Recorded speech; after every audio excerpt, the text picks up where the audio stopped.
Welcome back. Our guests are André Béliveau, Senior Manager of Energy Policy for the Commonwealth Foundation, and Robert Ruth, State Policy Director for the Natural Resources Defense Council. What do you think, André? What goals should be considered as PA shapes its energy policy? Thanks, Larry. Thanks for having me on this morning. And I agree in part with what Robert was saying. I mean, Pennsylvania is an energy powerhouse.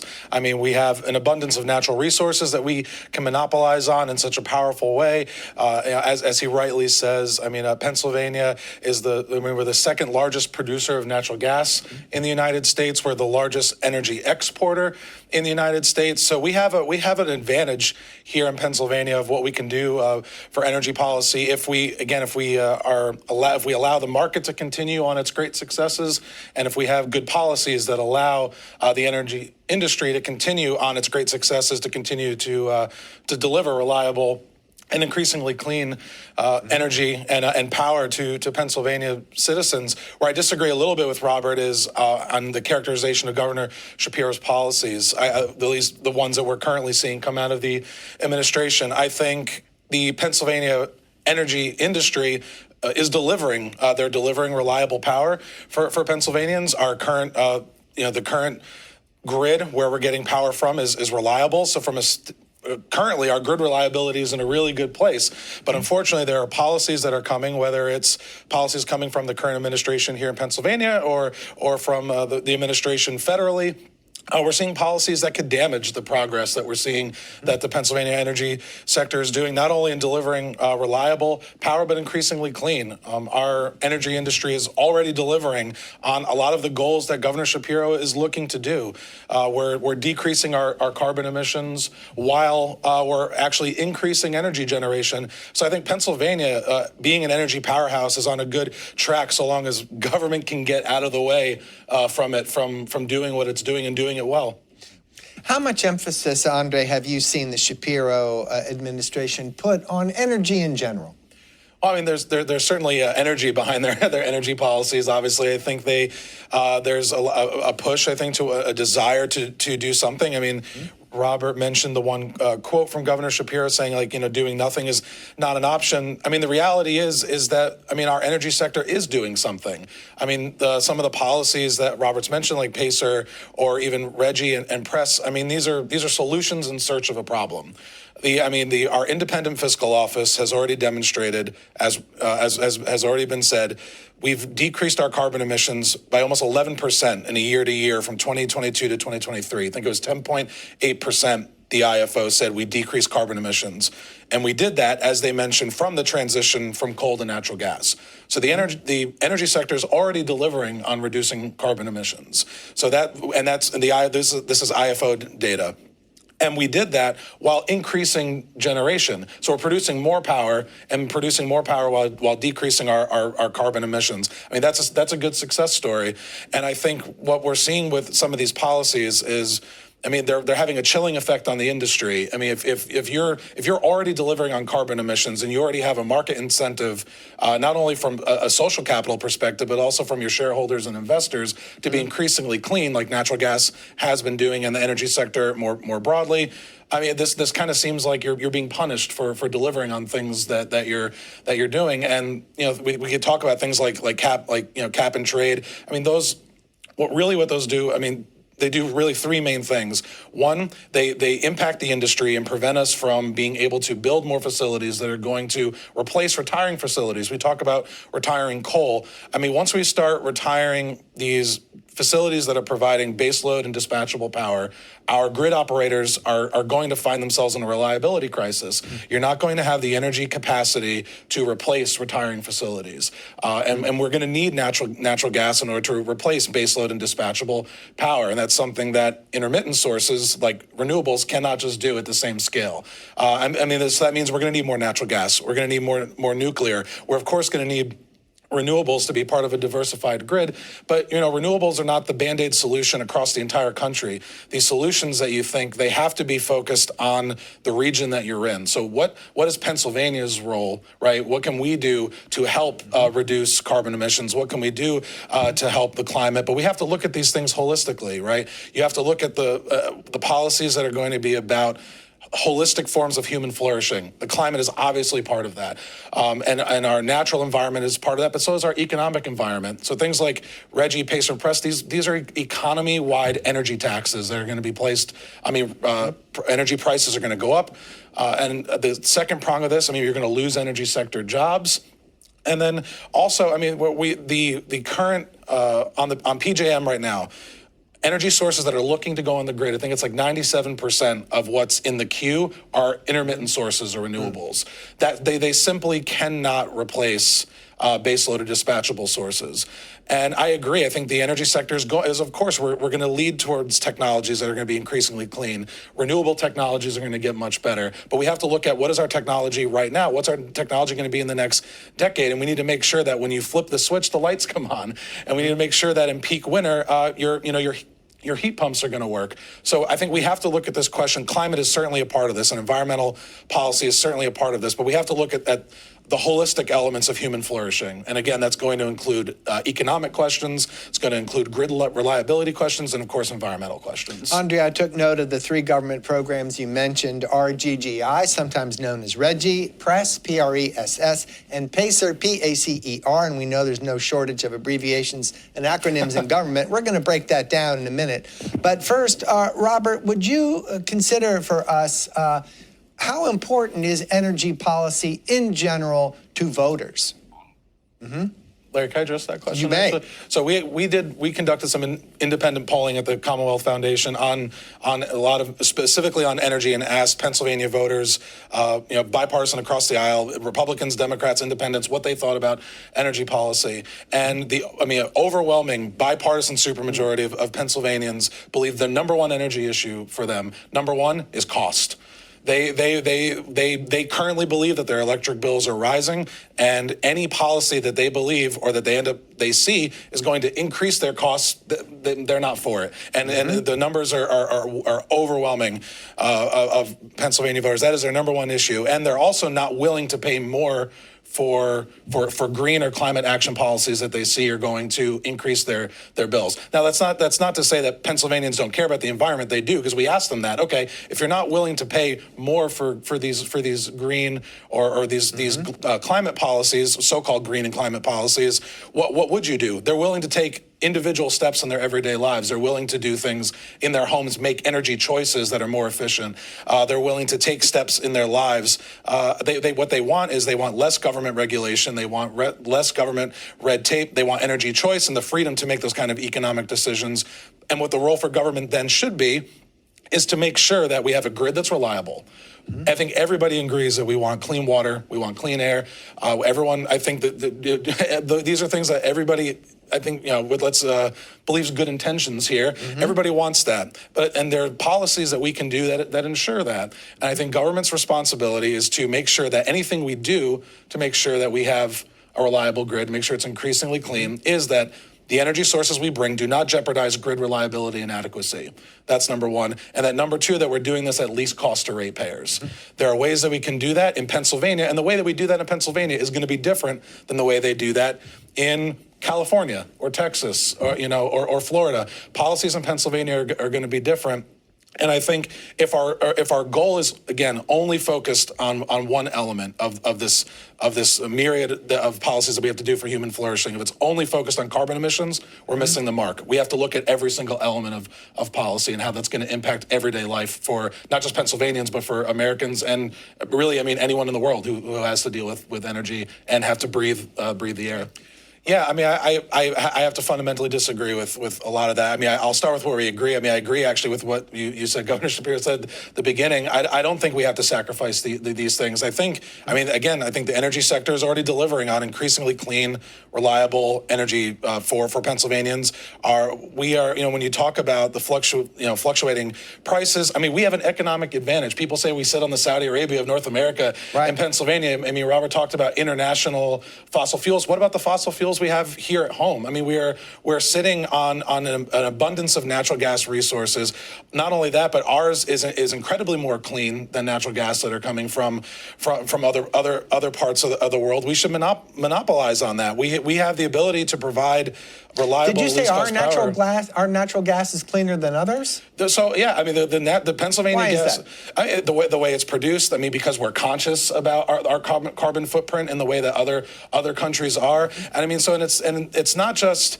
The idea of a clean energy transition is already happening. The market is delivering to that. People want things to be clean, but 80% of the world's energy comes from fossil fuels. And if you want to talk about costs, I mean, expediting arbitrarily the market towards not only things away from that, but things that are not as reliable. Renewable sources as they exist today these are intermittent sources. They're not providing the same quality and adequacy of power that baseload and dispatchable sources like natural gas and nuclear, by the way, provide. I mean, and nuclear is the most reliable carbon-free emitting source that we have, and nuclear absolutely has to play a role here. But like everything else, there's permitting problems that make that almost impossible or extremely difficult. And the things that are making our economic are the economics around things like natural gas so volatile. It's policies like RGGI, it's policies like PACER, it's policies from the Biden administration like stopping LNG transports. All of these things are going to, of course, fluctuate prices. So we can make smart policy decisions that are making that are going to make not only electricity but energy more affordable overall. As promised, gentlemen, let's get into those government programs with the abbreviations and the acronyms. And let's start with PACER, P-A-C-E-R. And simply put, it's the governor's plan that makes power plants pay for greenhouse gas emissions after a limit is exceeded. So a fundamental question comes out right away. Will this policy reduce greenhouse gas emissions? Now, you're, just so our viewers don't get confused, you're overlapping PACER and RGGI. RGGI is the federal project that's tied up in court currently, and the governor's offering his PACER plan as something that he would like to work out in-house is what it amounts to, because he'd like the legislature to address that. How about that, Andre? Have you been watching that? I have been watching that, and I mean, I think the governor has. I mean, I'm sure he has good intentions. I'm sure, and he has good goals. And if the sole goal is to reduce greenhouse gas emissions, to your question, could that work? Sure, lots of things could work, but there's trade-offs to everything. And the question is it necessary, right? And I would say right now it is not necessary. I would say that our energy industry is already reducing carbon emissions. I think the trade-offs with something like PACER or with RGGI is an economy-wide energy tax. People are going to see their energy costs go up. I mean, the governor concedes this point. I mean, I think 70% of PACER is going to go back to rebates. So, I mean, why would you need the rebates unless he's anticipating the energy prices are going to go up? And I think Pennsylvanians are going to get hit in the pocketbook. And so I mean, we're already seeing progress on our carbon emissions. And I think doing something that is not needed at the moment, that is only going to jeopardize jobs, increase costs, and potentially, when you pair it with his policy like press, you have the potential to go into a grid reliability crisis. I just don't see the trade-offs there. Now, gentlemen, we were talking about the governor's plan, about greenhouse gases and the PACER program, and then we often interchange that with RGGI, the RGGI program, which I pointed out is tied up in court currently. And what could happen to the RGGI plan? How soon might something happen in the court? Sure. Well, I mean, I think we're waiting to see when the court is going to take it up. I don't know what the court's docket looks like, but I think we're all sort of waiting with bated breath for when that is going to happen. But and what is the issue for the court, by the way? Well, I mean, I think first of all that's a great point about I think why Governor Shapiro felt the need to go to PACERs. We have to remember fundamentally. Let's get outside the realm of energy policy for a second. Why we're here? Why PACER might be necessary? It's because RGGI was unconstitutional. I mean, the Governor Wolf unilaterally made a decision. Taking the power of the purse away from the legislature to make a decision by executive fiat to put Pennsylvania into RGGI. So whether we agree or disagree, whether RGGI is good policy or bad policy, it was implemented in a way that's unconstitutional, and that's the question before the court. So when we really think why is PACER necessary, it's necessary because RGGI didn't work because it was done unconstitutionally. So I'm at least glad that Governor Shapiro is asking the legislature to bring a bill. And again, like as Robert said, the details will be when we actually see what bill language looks like from the legislature. Because of course, the legislature, the people's elected representatives, are the ones that should be setting policy for the state. I mean, one thing I'll point about RGGI and this supposed need for a cap and trade system. I mean, we've seen I mean, quite frankly, Reggie's not working in Reggie states. I mean, let's look as an example of New York. I mean, New York just is closing its nuclear facilities. They've closed Indian Point, and their carbon emissions went up. That's a Reggie state.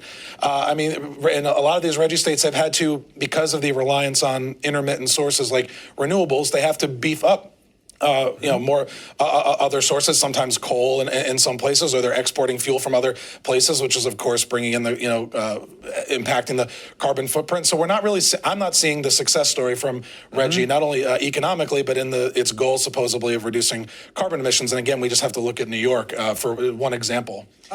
Gentlemen, let's, now that we have gone through Reggie, PACER, those government acronyms, there's one left. And that is PRESS, P-R-E-S-S, and it stands for PA Reliable Energy Sustainability Standard. Andre, give me a brief explanation, just what that is, what it requires. Sure. So what the governor's aiming to do in his press policy is effectively look to reevaluate or reopen our AEPS. So there's already a law in place. There's another acronym for you, AEPS, our Alternative Energy Portfolio Standard. In other places, sometimes they're called a Renewable Portfolio Standard. All this is a very similar type of thing. And that calls for? So currently, effectively, what we have is it's set at 8%, and it's the amount of renewables, the amount of our energy utility companies have to take in from renewable sources. So the governor often referred to as alternative sources. Often, yes. And give me an alternative source or two, just for example. Solar and wind would be, I guess, your classic examples, which I think actually of that 18% is. I think it's only 8% of that 18%. I don't have the numbers in front of me, but there's different tiers in the current system. But what the governor wants to do with press is expand that. So he wants to say now 35% can come from what we think of traditional sources like wind and solar. But he's also expanding that to nuclear power, which I think that's actually a good thing. Maybe we can talk a little bit about that. There's, I think, 10% set aside for things like hydro and battery storage, and then an additional 5% for what he's called low emissions or clean ultra fossil low fuels. Emission fuel. I wonder if you have an example of that. Yeah, I'm curious. I want to know what he thinks that is. Actually, I mean, maybe you know, Robert. Do you know? Andre, here's another one of Governor Shapiro's goals. He wants to get solar power for 50% of state agencies by the year 2027. That's kind of around the corner. How desirable is that? Is it achievable? I mean, listen. I'm all for limiting government power, but that might be a step too far. I think the government should actually be able to function. And of course, I'm joking because I think that powering with solar and renewables the way he wants to do it, you're not going to guarantee that the lights come on in the government buildings when you want to flip the switch. So let's talk about this fundamentally and incorporate that into press and these AEPS standards. I mean, the truth of the matter is this: I'm glad there's nuclear in there. I mean, nuclear is one of the most reliable carbon-free emitter that we have. As Robert points out, things like SMR technology aren't quite there yet. But when we think about power output and we think about grid reliability, I mean, it would take over 1 million solar panels to put out the same megawatt capacity that one nuclear facility can do. Just as one example. And again, what we're talking about, when he says he wants to increase effectively to 35%, I mean, totally, we're looking at a 50% portfolio with what he's proposing in press. Currently, we're getting our resources on the grid. 98% of our grid is from reliable, dispatchable baseload sources. What he's effectively saying is he wants to cut grid reliability in half. This is a pathway. I mean, it's death by 1,000 cuts, whether it's federal policy or state policy. We're going towards a grid reliability crisis. Solar and wind might work in places where there's more sun and the wind is blowing. We have to think about what in our region. I mean, when you're in the second week of January in peak winter and it's a cloudy day out or it's snowing, solar is not going to be there when you call for it. It's an intermittent source. It's not dispatchable. The grid is designed to take dispatchable and baseload sources. That means on demand and getting steady power. And current technology with renewables can't do that. Even with battery storage, utility scale battery storage on average lasts about 4 hours. And when you think about the all-in cost, again, the grid isn't designed to accept these intermittencies. We have to bring transmission lines to where these solar facilities are. That's a cost. You have to add battery storage to try to make it a little bit more reliable. That's an additional cost. And the most economic thing to do is to work with the current system and to advance technology in a reasonable, prudential manner, and not saying we need to expedite into a way that's going to bring us to a grid reliability crisis, which I think press will do. Andre, we have about 2 minutes left, and try to take one of those minutes and just summarize what you'd like to see the governor do in the coming months. Sure, absolutely. I mean, I think the lawmakers in Pennsylvania really need to stop being government central planners. The energy industry knows what it's doing. It's bringing us reliable, increasingly clean power. There's social capital there that wants that. There's obviously economic incentives for the market to do that. The market is going to deliver far better than government fiat is ever going to do. I think we need an all and above energy approach, absolutely, but one that prioritizes reliability and the one that prioritizes least cost to ratepayers. And that's what Pennsylvania voters want, and it's also good policy. André Béliveau from the Commonwealth Foundation and Robert Ruth from the Natural Resources Defense Council, thank you very much.